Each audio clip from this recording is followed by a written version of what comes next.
Les conseils municipaux élus dimanche dernier procèdent actuellement à l'élection de leur maire. Ainsi, à Amiens, pas de surprise, René Lamps, maire sortant, a été réélu aujourd'hui. Son premier adjoint est communiste, le second socialiste, comme prévu. Mais en raison du nouveau mode d'élection à la proportionnelle, l'opposition a fait son entrée ce matin au conseil municipal d'Amiens. Pierre-Yves Morvan. Pas de surprise pour l'élection du maire à Amiens, où René Lamps a été réélu. Ont obtenu M. René Lamps 42 voix. M. Lamps ayant obtenu la majorité absolue est élu maire de la ville d'Amiens.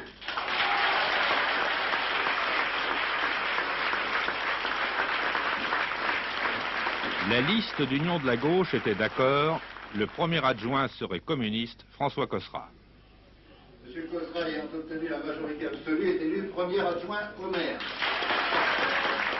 Le second adjoint serait socialiste, ce sera Jean-Claude Dessin.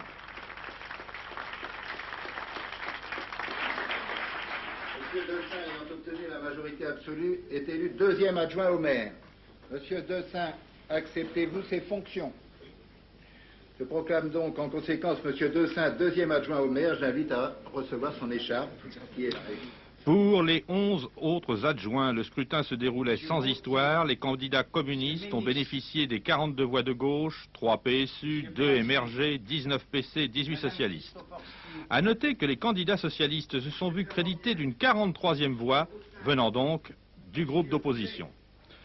Cette opposition a marqué sa présence ce matin en réclamant des titulaires au sein d'organismes comme les sociétés de transport ou de construction de la ville. Refus de la majorité de gauche, l'opposition crie à l'intolérance, la gauche répond oui à la présence de la minorité à la proportionnelle dans les commissions. Pour ma part, 40 années d'engagement politique m'ont appris le respect de l'adversaire et de ses idées.